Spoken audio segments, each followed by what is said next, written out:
او کو حقوق العباد در نه پاتې شو نو حضرت صاحب زیب د هغه نه به معافي غواړي. په دنیا کې خبر آسانه ده، یا چې هغه در باندې کم حق دی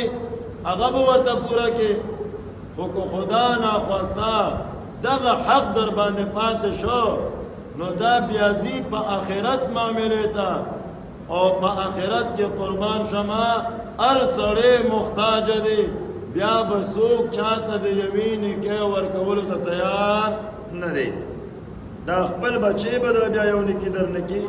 دا خپل پلار به درله بیا یو نیکي در کولو ته تیار نه، دا خپله ښځه به هم د تا ته بیا یوې نیکۍ ورکولو ته به تیار نه وي. وجه دا ده چې د آخرت معاملات ډېره زیاته سخته ده، چې د آخرت معاملات ډېره سخته ده نو هېڅوک به بل چاته نیکۍ ورکولو ته تیار ده نه. لکه حدیث مبارک کوئی قربان شما دا راځي، رسول الله مبارک بیان فرمایي چې په تاسو کې د ټول نه زیات غریب دا څوک دی؟ نو صحابه کرام خو د خپل معاشرې خبره کوله، نو صحابه کرام وایي زمونږ په من کې د ټول نه زیات مفلس او غریب سړی هغه څوک دی چې هغه سره مال ورسره نه، جایداد یې نه، کپړې یې سمې نه،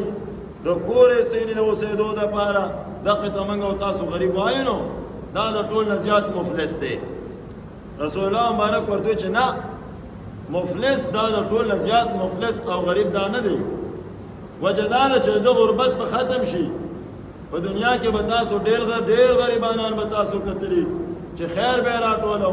په ځان باندې به حیران. الله پاک د هغوی هغه افلاس او د هغوی هغه غریبي ختمه کړې ده، الله ډېر مالداران کړل.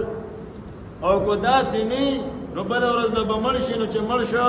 بس غربت او فقیري ختمه شوله، ځکه چې قبر خو بیا د مالداره او د فقیر او د غریب او د مسکین او د بادشاه او د ګدا دا یو برابر دی، نو هغه غریبي ختمه شوله. خیال خو دې شه ورته. نو دا اصل غریب نه دی، اصل غریب رسول الله مبارک وایي هغه سړی دی چې هغه به د قیامت میدان ته د منځونو او د رجوع او د زکاتونو او د خیراتونو د نیکو اعمالو انبارونه به راوړي، انبارونه چې خلک ورته ګوري، خلک به پس کېږي ورته چې واه دا څومره لوی انبار یې راوړه د منځونو او د زکاتونو او د خیراتونو، لوی انبار یې راوړه. نو د هغې نه بعد د قیامت په میدان کې به یو سړی به راشي او به وایي چې خدایه پاکه د زمان اغلا کړې ده، نو هلته خو بیا پیسې نشته چې دی ورله پیسې ورکړي. بیا د قیامت په میدان کې کرنسي او د قیامت د میدان پیسې دا نیک اعمال دي، نیک اعمال به ورکوي. نو هغه له به نیک اعمال ورکړي، بل به راشي ګروان نه به ونیسي چې خدایه پاکه ما ته یې کنزل کړي دي، هغه له به نیک اعمال ورکوي. بل نه به یا خدایه پاکه په ما باندې بهتان تړلی دی، په دقسې انداز باندې د اعمال به کمیږي و حضرت صحابه اعمال به ټول ختم شي چې کم نیک اعمال دي. د آخرت معامله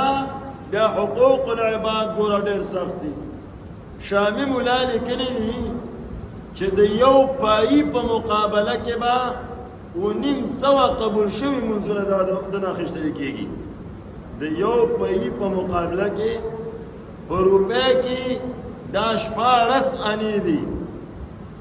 او په یو انه کې دا 12 پیګان دي، نو 16 بار 192 دا د روپۍ 192 حصہ ده. نو چې چا ناجایز یو پایي وخوړو نو شامي مولا وایي چې د ده نه به 750 منځونه اخیستل کېږي د یو پایي مقابله کې، او یو پایي د یو روپۍ 192 حصہ ده. نو قربان شم چا یو روپۍ ناجایزه وخوړه نو د ده نه به 192 پورې 750 قبول شوي منځونه داسې هسې څه د خیال دی. منځونه زمونږ او د ستاسو خدا خبر چې قبول به وي او که قبول به نه وي. او بیا د یو پایي په مقابله نه، او به وایم چې د 1,000 روپو په مقابله کې چې 900 قبول شوي منځونه ځي، نو زمونږ په ټول عمر کې به ونیم سوا منزونه یا قبول شوی و یا با قبول شوی نینو حقوق العباد معامله قربان شما ډیره زیاته سخته ده. بیا رسول الله مبارک بیان فرمایي نیک اعمال خو ختم شو، بیا هلته نور خلک چې کم مستحقین دي نو هغه لا پاتې دي او مقصر روان دي ور باندې. و حضرت صاحب چرته بیان ناظم صاحب پاتې شوی یا به چرته ایم پی ای به یا به ایمنو نو د خلکو حقونه والي دي نو څه خو ولا ورکړل نو نور خو حقونه ور باندې د خلکو ډیر پاتې دي. و حضرت صاحب او نیک اعمال څه شول ختم شول نو په دغه بنیاد باندې خلک مستحقین برازي نو بیا خود سره سشتنه چې ولا ورکی نو بیا به د هغه خلکو د ګناهونو بوج رالی او په د باندې بېګدي هغه خلکو د ګناهونو بوج برالی او په د باندې بېګدي چې څومره د نیکیانو بوجو او څومره د نیکیانو انبارو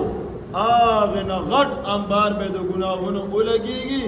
د مخکې او دا د ګناهونو انبار ورپسې جهنم ته به وغورځي. رسول الله مبارک بیان فرمایي چې اصل مفلس قربان شمه همدغه کس دی،